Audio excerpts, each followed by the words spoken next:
Delhi bomb పేలుళ్ల కేసుకు సంబంధించిన విచారణలో సంచలన విషయాలు బయటకు వస్తున్నాయి. ఈ కేసులో అసలు ఏం జరిగింది, ఎలా జరిగింది అనే దానికి సంబంధించిన వివరాలు పోలీసులు కొన్నిటిని వెల్లడించే ప్రయత్నం చేస్తున్నారు. అసలు ఈ ప్లాన్ అంతా ఎలా జరిగింది, ఎక్కడ ఎగ్జిక్యూట్ అయింది అనే వివరాలు ఒక్కసారి చూస్తే మనందరికీ తెలిసిందే. జమ్మూ అండ్ కాశ్మీర్లో సుమారుగా 2800 కిలోల పేలుడు పదార్థాన్ని పట్టుకున్నారు. ఆ తర్వాత అక్కడి నుంచి కనెక్షన్స్ ఫర్యాబాద్కు వెళ్ళాయి. సో అక్కడి కనెక్షన్స్ని కూడా ట్రేస్ చేసిన తర్వాత ఇక్కడున్నటువంటి వ్యక్తులు భయపడిపోయి ఎలాగైనా సరే ఏదో ఒక నష్టం చేయాలి, మనం దొరికిపోయేలా ఉన్నామన్న భయంతో ఈ పేలుడికి పాల్పడ్డారు అంటూ తెలుస్తోంది. అయితే ఈ పేలుళ్లలో 2 కిలోల అమోనియం నైట్రేట్ వాడినట్లుగా తెలుస్తోంది, అలాంగ్ విత్ పెట్రోలియం. పేలుళ్ల టైంలో కారు నడిపినటువంటి ఉమర్ నబీ ఈ బాంబు తయారీలో నిపుణుడంటూ కూడా గుర్తించారు. ఇప్పటి వరకు 52కు పైగా పేలుడు పదార్థాల నమూనాలను పూర్తిగా వాళ్ళు పరిశీలించడం జరిగింది. అమోనియం నైట్రేట్, పెట్రోలియం సహా మరికొన్ని పదార్థాలతో కలిపి ఈ ఎక్స్ప్లోజివ్ని తయారు చేసినట్లుగా తెలుస్తోంది. పేలుడు పదార్థాలను తయారు చేసి ఉండడానికి పెద్దగా ఎక్కువ సమయం పట్టదని, కేవలం ఒక 5 నుంచి 10 నిమిషాల సమయం మాత్రమే పడుతుంది. ఒకవేళ కనుక ఆ బాంబ్ని తయారు చేయడానికి అవసరమైనటువంటి పదార్థాలు ఉంటే 5 నుంచి 10 నిమిషాల్లో ఆ బాంబ్ని తయారు చేసే అవకాశం ఉంటుందని, దానికోసమే సుమారుగా ఒక 3 గంటల పాటు ఆ పార్కింగ్లో కారు ఆగుండొచ్చు, ఈలోగా పూర్తి స్థాయిలో ప్రిపేర్ అయి ఉండొచ్చు అంటూ పోలీసులు చెప్తున్నారు. ఢిల్లీ బాంబు పేలుళ్ల ఘటనలో 13 మంది ప్రాణాలు కోల్పోతే 20 మందికి పైగా తీవ్రంగా గాయపడ్డటువంటి పరిస్థితి మనం చూసాం. దేశం మొత్తం ఒక్కసారిగా ఉలిక్కిపడింది. అయితే దేశవ్యాప్తంగా ఒకేసారి భారీ డెస్ట్రక్షన్ చేయాలని, అంటే భారీ నష్టాన్ని చేయాలని కొన్ని వేల మందిని పొట్టన పెట్టుకోవాలంటూ వీళ్ళు ప్లాన్ చేశారు. ప్రధానంగా జైషే మొహమ్మద్ ఉగ్రవాద సంస్థ ఈ పేలుళ్ల వెనక ఉంది అంటూ కూడా ఇప్పటికే నిర్ధారించుకున్నట్లుగా తెలుస్తోంది. అయితే ఇది కేవలం జైషే మొహమ్మద్ పని మాత్రమే కాదు.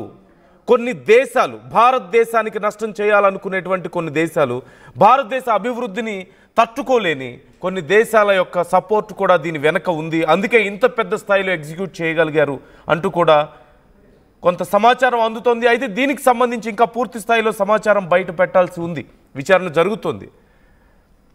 ఒక్కసారి మనం చూస్తే ఈ ఉమర్ నబీ అనే వ్యక్తి ఈ బాంబులు తయారు చేయడంలో ఎక్స్పర్ట్ అంటూ తెలుస్తోంది.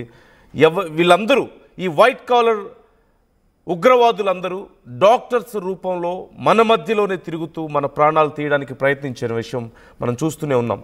అయితే జమ్మూ అండ్ కాశ్మీర్లో ముందుగా జైషే మొహమ్మద్కి సంబంధించి కొన్ని పోస్టర్స్ అక్కడ కనిపించాయి. ఆ పోస్టర్స్కి సంబంధించి లింక్స్ని వెతుకుతున్న క్రమంలో భారీగా ఆయుధాలు, పేలుడు పదార్థాలు బయటపడడం, అలాగే ఈ ఉమర్ నబీకి సంబంధించినటువంటి ఫ్రెండ్స్ కూడా అక్కడ బయటపడ్డ విషయం మనకు తెలుసు. సుమారుగా 2800 కిలోల పేలుడు పదార్థం అక్కడ బయటపడింది. ఆ తర్వాత అక్కడి నుంచి ట్రాక్ చేసుకుంటూ వస్తే ఫర్యాబాద్కి దాని కనెక్షన్స్ ఉన్నాయి. ఫర్యాబాద్లో కూడా మరొక 2 అదుపులోకి తీసుకున్నారు, మొజమ్ అహ్మద్ అలాగే షహీన్ని. ఆ తర్వాత అక్కడి నుంచి ఎక్కడ ట్రాక్ చేసుకుంటూ వస్తే ఢిల్లీ వరకు వస్తారో, ఎక్కడ తాను కూడా బయటపడతానో అంటూ భయపడ్డాడు ఈ ఉమర్ నబీ అనే వ్యక్తి. ఆ తర్వాత లేదు, ఈలోగా ఏదో ఒకటి చేసేయాలి అనుకున్న ప్లాన్ని ఖచ్చితంగా ఎగ్జిక్యూట్ చేయాలని చెప్పేసి అనుకున్నాడు. అయితే మండే రోజు ముందుగా ప్లాన్ చేసుకున్నాడు. రెడ్ ఫోర్ట్ దగ్గర పార్కింగ్ లాట్ సమీపంలో ఈ బ్లాస్ట్ చేయాలని చెప్పేసి ప్లాన్ చేసుకున్నాడు. కానీ మండే అవడం వల్ల పెద్దగా క్రౌడ్ కనిపించలేదు. చేసేదేదో భారీగా నష్టం చేయాలని చెప్పి ప్లాన్ చేసుకున్నాడు. ఇక పార్కింగ్లో సుమారుగా 3 గంటల సేపు సమయం అక్కడే ఉన్నాడు, వెయిట్ చేశాడు. ఎలా చేయాలి, ఏం చేయాలని చెప్పి భయపడుతూ ఎక్కడ తన దగ్గరికి వచ్చి పట్టుకుంటారో అన్నటువంటి భయంతో బయటికి రాలేక అక్కడే ఆ బాంబ్ని ఫిక్స్ చేసుకున్నాడు. స్లోగా రెడ్ ఫోర్ట్కి చాందినీ చౌక్కి మధ్యలో ఉన్నటువంటి రోడ్, నేతాజీ సుభాష్ మార్గ్ అక్కడ ఉంది. ఆ రోడ్లోకి వచ్చిన తర్వాత అక్కడ ఎక్కువ మంది జనం ఉంటారు కాబట్టి, ఓవైపు చాందినీ చౌక్ ఉంది, మరోవైపు రెడ్ ఫోర్ట్ ఉంది. సో ఇక్కడ ఈ 2 ప్రాంతాలకు సంబంధించిన వాళ్ళు కామన్గా వెళ్ళేటువంటి రోడ్ అది. సో భారీగా వాహనాలు ఉంటాయి, భారీగా ప్రజలు అక్కడ ఉంటారు. మార్కెట్ ప్రాంతం ఆ పక్కనే కాబట్టి ఖచ్చితంగా భారీ నష్టం చేయడానికి అవకాశం ఉంటుందంటూ భావించాడు. అలాగే అనుకున్న ప్రకారం పార్కింగ్ లాట్లో 3 గంటల సేపు అక్కడ ఉన్న తర్వాత అక్కడి నుంచి ఈ నేతాజీ సుభాష్ మార్గులోకి వెళ్ళి అక్కడ ఈ బ్లాస్ట్ని చేశాడు. ఆ తర్వాత జరిగినటువంటి పరిణామాలు మనం చూసాం.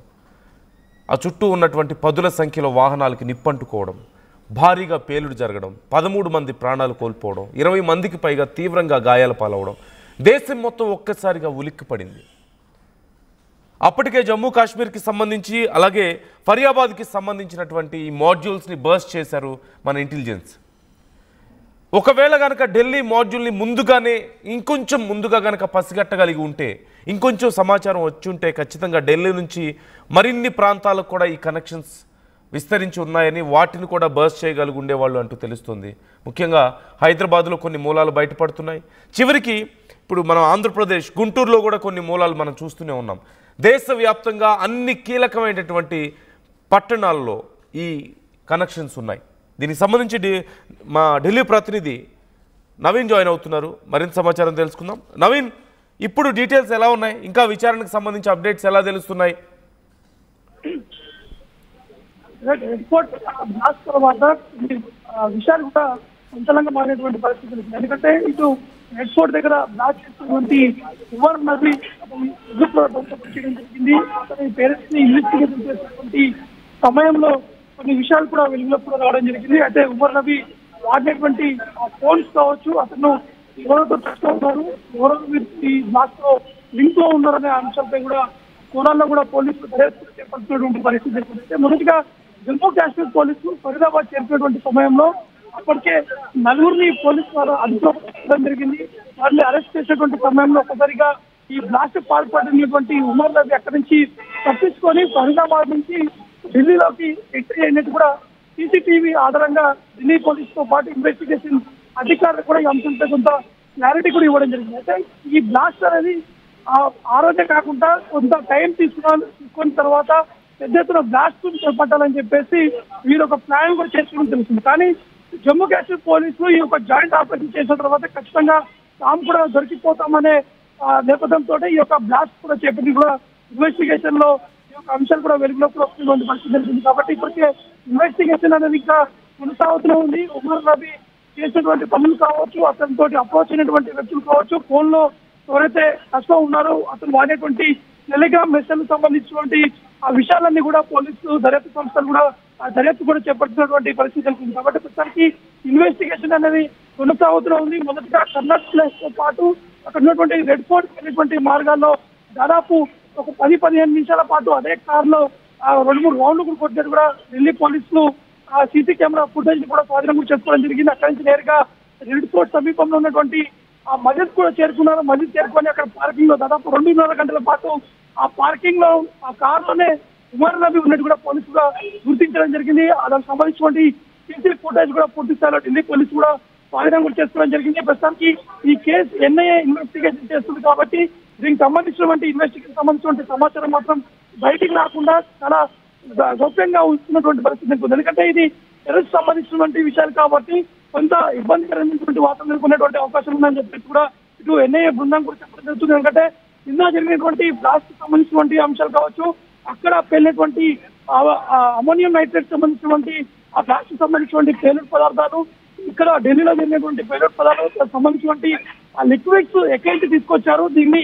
ఎవరు సప్లై చేశారు, ఈ బ్లాస్ట్ కి ఎంత సమయం పట్టిందనే కూడా కూడా ఎన్ఐఏ పోలీసులు దర్యాప్తు చెప్పడం జరిగింది. కానీ ఎన్ఐఏ పోలీసు దగ్గరికి వస్తున్నటువంటి మన సోర్స్ సమాచారం ప్రకారం ఇది కేవలం 5 నిమిషాల్లో ఉమర్ నబీ దీనికి సంబంధించినటువంటి లిక్విడ్స్ కావచ్చు, అమోనియం నైట్రేట్ సంబంధించినటువంటి ఈ యొక్క ఫార్ములాస్ కూడా వారు మిక్స్ చేసి ఒకటేసారిగా 5 నిమిషాల్లోనే బ్లాస్ట్ కూడా పాల్పడినట్టు కూడా ప్రస్తుతానికి దర్యాప్తు సంస్థల్లో ఈ యొక్క దర్యాప్తు కూడా ఉన్నట్టు తెలుస్తుంది. కాబట్టి ఉమర్ నబీతో పాటు ఇప్పటికే 9 మంది వారితో ఉన్నటువంటి వారిని అరెస్ట్ కూడా చేయడం జరిగింది. వారి దగ్గర నుంచి సమాచారం కూడా సేకరిస్తున్నారు.